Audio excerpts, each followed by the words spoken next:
Good morning students. आज हम दूसरी कक्षा की वर्कशीट का जो गृह कार्य है वो करेंगे अपनी कॉपी में। और पहला सवाल है, देखिए, अपनी कॉपी में 1 से 30 तक की संख्याओं को आरोही व अवरोही आरोही व अवरोही उल्टे क्रम में लिखो। साथ ही अंकों को आरोही क्रम में बोलकर अपने माता पिता को भी समझाएं। 1 से 30 तक की संख्याओं के बारे में बताया गया है। तो देखिए, हम करते हैं 1 से 30 तक की संख्याओं को। ये देखिए, आरोही क्रम क्या होता है पहले इसको जानेंगे। और अवरोही क्रम क्या होता है। आरोही का क्रम होता है चढ़ते, पहले छोटी संख्या, फिर उससे बड़ी संख्या, फिर उससे बड़ी संख्या, फिर उससे बड़ी संख्या। ये होता है आरोही। और अवरोही होता है पहले बड़ी संख्या, फिर उससे छोटी संख्या, फिर उससे छोटी, फिर उससे छोटी। इस क्रम में चलती है और ये इस क्रम में चलती है। तो हम 1 से 30 तक की संख्या लिखेंगे। पहले 1, 2, 3, 4, 5, 6, 7, 8, 9, 10। ये जो क्रम है ये आरोही क्रम है। हम बढ़ रहे हैं आगे, हम धीरे धीरे आगे बढ़ रहे हैं। ये आरोही क्रम है। अब ये संख्याएं 30 तक होंगी।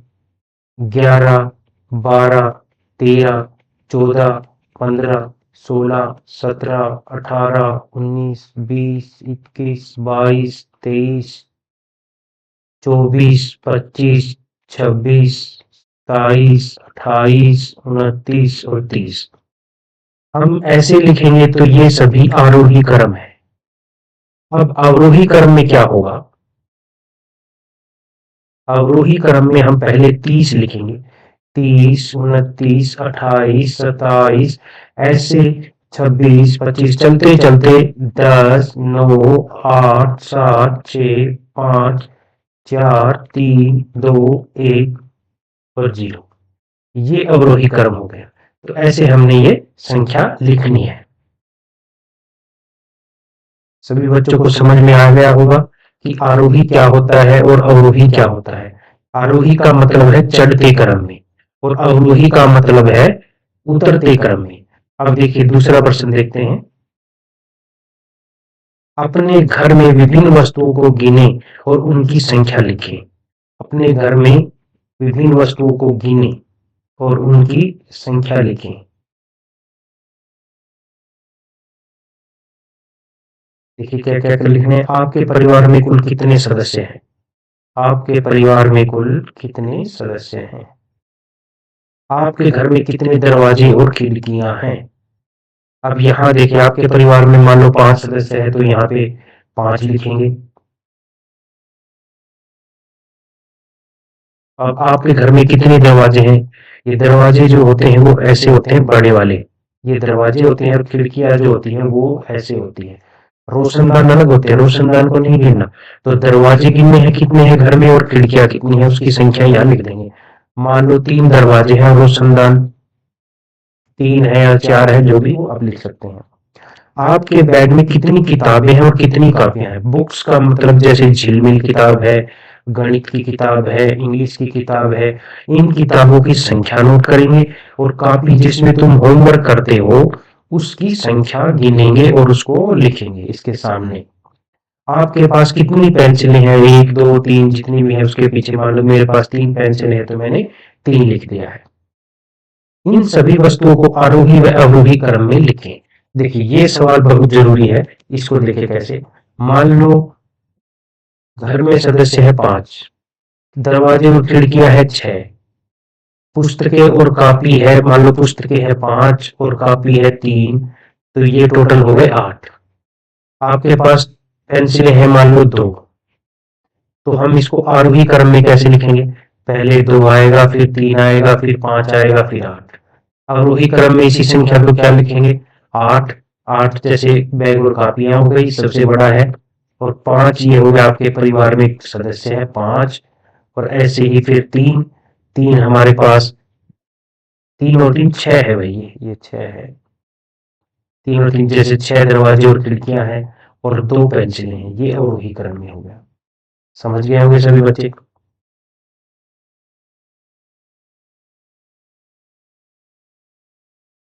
तो ये बड़े ही ध्यान से होमवर्क करना है ताकि वो समझ के करे और अच्छे से अपनी एक अलग कॉपी में करें और इस वीडियो को ध्यान से देखें और उस वीडियो को ध्यान से देखकर ही करना है।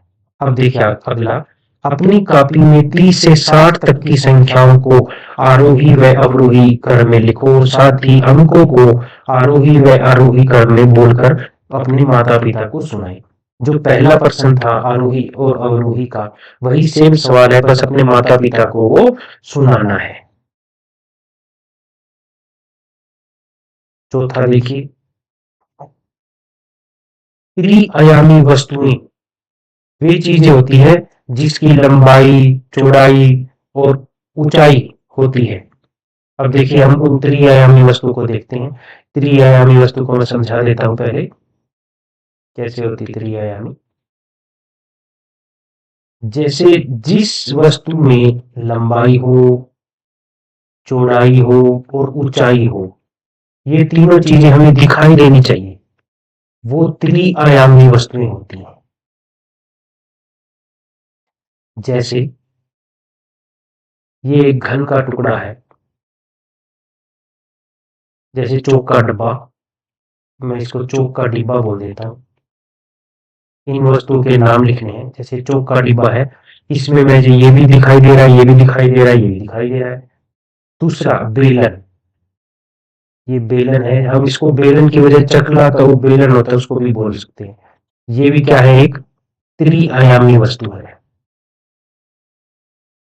उन वस्तुओं के नाम लिखने हैं। और जिसके अंदर, अब जैसे स्लेट है, ये नहीं है त्रिआयामी। अब हम जैसे और क्या लिखेंगे, कुर्सी है, त्रिआयामी है, ये भी त्रिआयामी बोलेंगे इसको। एक शंकु है जैसे, ये भी त्रिआयामी है, लंबाई भी है, चौड़ाई भी है, ऊंचाई भी है, तीनों चीजें होती हैं।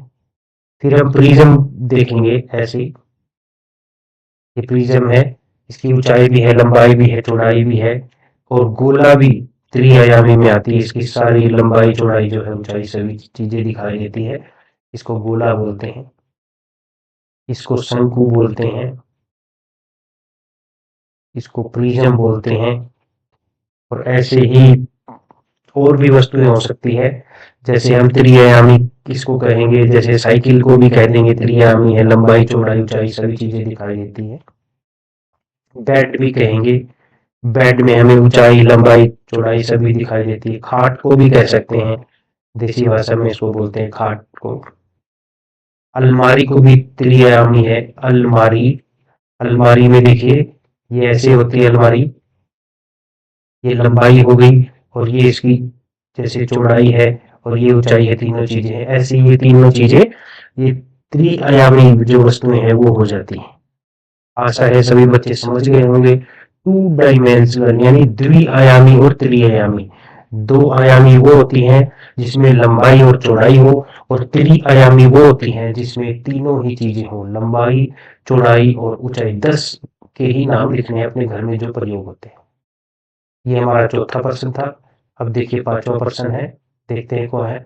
गोल वस्तुओं पर फिसलन पट्टी पर छोड़ने पर क्या होगा। देखिए सभी बच्चों को पता है कि गोल पट्टी पर छोड़ने पर, देखिए गोल पट्टी पर, फिसलन पट्टी पर छोड़ने पर क्या होगा। अपने आसपास की 5 गोल वस्तु के, देखिए फिसलन पट्टी होती है, अभी मैं बताता हूँ।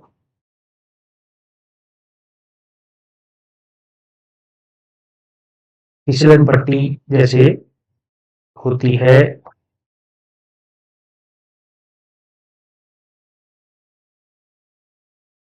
फिसलन पट्टी जैसे ये फिसलन पट्टी है, ये जैसे जिस पे हम झूला झूलते हैं, ये फिसलन पट्टी है। अगर यहाँ से कोई चीज गिराई जाए तो वो लुढ़क कर आ जाए। देखिए दोबारा इस प्रश्न को ध्यान से देखिए। गोल वस्तु को फिसलन पट्टी पर छोड़ने पर क्या होगा। अपने आसपास के 5 गोल वस्तुओं को कॉपी में लिखकर चित्र बनाओ, साथ ही समझाते हुए अपना वीडियो बनाकर क्लास में साझा करें। अब देखिए इस यहाँ पर गोल वस्तु रखेंगे तो क्या होगा, गोल वस्तु नीचे की ओर आ जाएगी। वो भी कैसे आएगी, स्पीड से आएगी। ऐसी कौन कौन सी वस्तुएं होती हैं, जैसे गेंद को डालेंगे, गोली को डालेंगे, फुटबॉल को डालेंगे और रबड़ बॉल को डालेंगे और गोल लकड़ी को डालेंगे। तो ये चीजें हैं, इनको यहाँ से अगर नीचे यहाँ से छोड़ दिया जाए तो ये स्पीड से जो है नीचे आ जाएगी। सभी बच्चे समझ गए होंगे गोल वस्तुएं। अब देखिए अगला, उस वस्तु को फिसलन पट्टी पर छोड़ने पर क्या होगा जिसकी सतह सपाट हो। 5 वस्तुओं के नाम लिखिए। अब देखिए दोबारा फिर एक अलग क्वेश्चन आ गया है, इसमें देखते हैं। ये देखिए हमारी फिसलन पट्टी है, वही जो झूले लगे होते हैं, जो ये मान लो यहाँ है फिसलन पट्टी। इसमें सपाट वस्तु यानी ऐसी वस्तु, सपाट वस्तु क्या हो सकती है, जैसे स्लेट। हम इसको ऊपर से छोड़ेंगे तो जो नीचे तो आएगी, नीचे आएगी परंतु रुक रुक कर आएगी। अब और क्या क्या चीजें हो सकती है, स्लेट भी हो सकता है, बैग भी हो सकता है और ज्योमेट्री भी हो सकती है और रबड़ भी हो सकता है और थैला भी हो सकता है और स्लेट हो सकती है, की बुक किताब भी हो सकती है। और कोई भी ऐसी चीज जो सपाट हो वो यहाँ पर रखने पर धीरे धीरे नीचे आएगी, उन वस्तुओं के नाम हम लिख देंगे।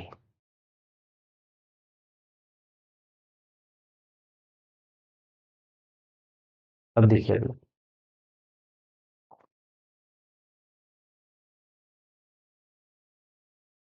अपनी कॉपी में 60 से लेकर 80 तक की संख्या को आरोही व अवरोही क्रम में लिखे, साथ ही आरोही व अवरोही को बोलकर भी लिखें। अब देखिए आरोही अवरोही वही है जो मैंने पहले बताया था। यहाँ मैं आरोही लिख रहा हूँ और यहाँ अवरोही लिख रहा हूँ। अब क्वेश्चन बदल गया है, अब 60 से 80 तक की लिखनी है। पहले हमने 1 से 30 तक लिखी थी। आरोही अवरोही में 60, 61, 62, 63, 64, 65, 66, 67, 68, 69, 70, 71, 72, 72, 73, 74, 75, 76, 77, 78, 79 और ये 80, 80 तक की संख्याओं को आरोही क्रम में लिख दिया है हमने। अब अवरोही क्रम को इसका उल्टा करके लिखेंगे हम। 80, 79, 79 बोलते हैं इसको, 78, 77, 76, 75, 74, 73, 72, 71, 70, 69, 68, 67, 66, 65, 64, 63, 62, 61 और ये 60। ये अवरोही क्रम में हो गई। अगला वर्षन देखते हैं, अगला भी। अपनी कॉपी में 80 से 99 तक की संख्याओं को आरोही क्रम में अवरोही क्रम में बोलकर लिखे। अब 80 से 99 तक लिखनी है आरोही, 80 से 99 तक, 81, 82, 83, 84, ओह 84 यहाँ आएगा, 85, दोबारा कर लेते हैं एक मिनट,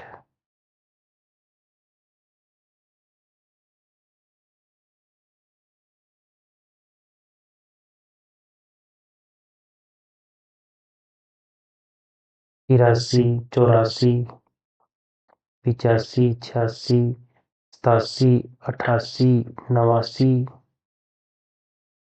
90, 91, 92, 93, 94, 95, 96, 97, 98 और 99। ये आरोही है। ऐसे ही हम अवरोही का भी करेंगे। अवरोही में क्या लिखेंगे पहले, 99, 98, 97, 96, 95, 94, 93, 92, 91, 90, 89, 88, 87, 86, 85, 84, 83, 82, 81 और ये 80, ये अवरोही क्रम में है और ये अपने माता पिता को बोलकर भी बताने हैं, बच्चों ने सुनाने हैं। यानी अब देखिए अगला,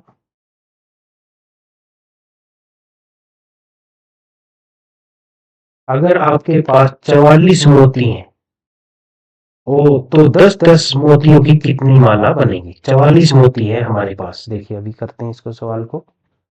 देखिए यहां लिखेंगे कुल मोती,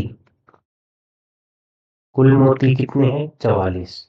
अब देखिए मालाएं बनानी है, एक माला में 10 मोती होते हैं। अब देखिए 1 2 3 4 5 6 7 8 9 10, फिर ये इसमें फिर 10 हो गए। 1 2 3 4 5 6 7 8 9 10, 10 मोती इसमें हो गए। अगली माला में भी 1 2 3 4 5 6 7 8 9 10, 10 मोती इसमें हो गए। 1 2 3 4 5 6 7 8 9 10, 10 मोती इसमें हो गए। 10 और 10 20 और 30 और ये 40 मोती हो गए। यानी 4 मोती बच जाएंगे हमारे पास। कितने मोती बच गए? 4 मोती शेष बच गए। यहां लिख देंगे शेष मोती 4 बच गए हमारे पास। अगला देखिए, उदाहरण को देखते हुए निम्नलिखित संख्याओं को इकाई दहाई संख्या में लिखिए। अब ये देखिए मैं एक आपको 25 और 46 का करके बता देता हूं। अब ये देखिए 25 और ये 46, ये दो संख्याएं हैं।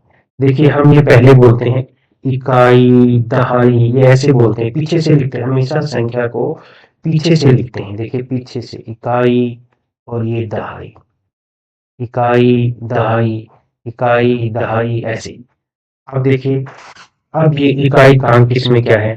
इसमें इकाई का अंक है 5 और दहाई का अंक है 2। दहाई का मतलब होती है यहाँ, जैसे दहाई यहाँ 2 है तो इसके नीचे अपने आप 0 लग जाएगी, इसका मतलब ये 20 है। इकाई के अंदर एक ही संख्या होती है, 1 2 3 4 5 6 7 8 9, ऐसे 9 तक की संख्याएं होती है। जब 10 लिखेंगे तो 10 एक यहाँ आता है और 0 यहाँ आता है, तो 10 दहाई का अंक है। ये एक दहाई है, फिर 2 दहाई, 3 दहाई, ऐसे बोला जाता है। अब ये देखिए 25 और 46 को कैसे करना है। अब ये देखिए हम इसको कहेंगे, इसमें इकाई है 5, 5 इकाई है और 2 दहाई है, ऐसे करना है। इसी प्रकार इसमें कहेंगे 6 इकाई है और 4 दहाई है। इस सवाल को ऐसे करते करते हम आगे तक लेके जाएंगे। 22 18 49, अब ये देखिए 22 18 49, एक 22 है, एक 18 है, एक 49 है। इसमें क्या लिखेंगे? 2 इकाई है और 2 ही इसके अंदर दहाई है।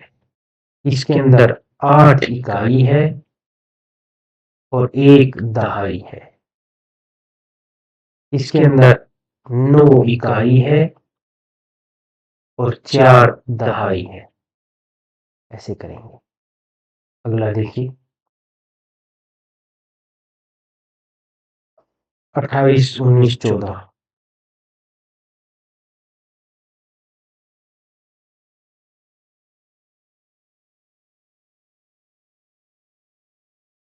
10 22।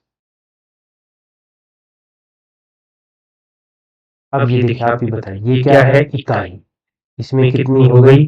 8 इकाई। दहाई कितनी है? 2, 2 दहाई है, ऐसे लिखेंगे। इसको कैसे लिखेंगे? 9 इकाई है और 1 दहाई, ये रही दहाई, इकाई दहाई। इसमें 4 इकाई है और 1 दहाई है। अब ये सवाल देखिए, 0 इकाई है और 1 दहाई है। इसी प्रकार इसमें भी 2 इकाई है और 2 ही दहाई है। ये सवाल ऐसे पूरे कर सकते हैं। अब ये देखिए अगला,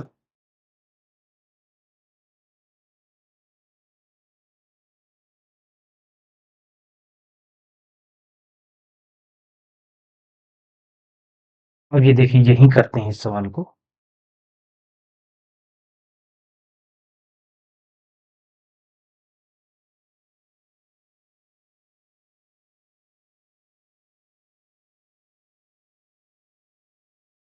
अब देखिए इसमें एक और 9 19 यानी ये 19 है, 19 है, ये इकाइकांक है और ये दहाइकांक है। तो हम इसमें देखिए लिखेंगे 4 इकाई, ये लिखेंगे 4 इकाई और 2 दहाई, 2 दहाई, तो ये 24 बन जाता है।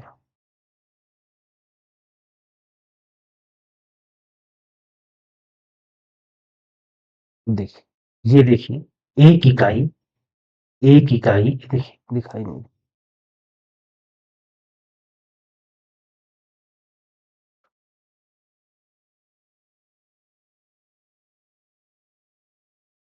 अब देखिए 2 इकाई,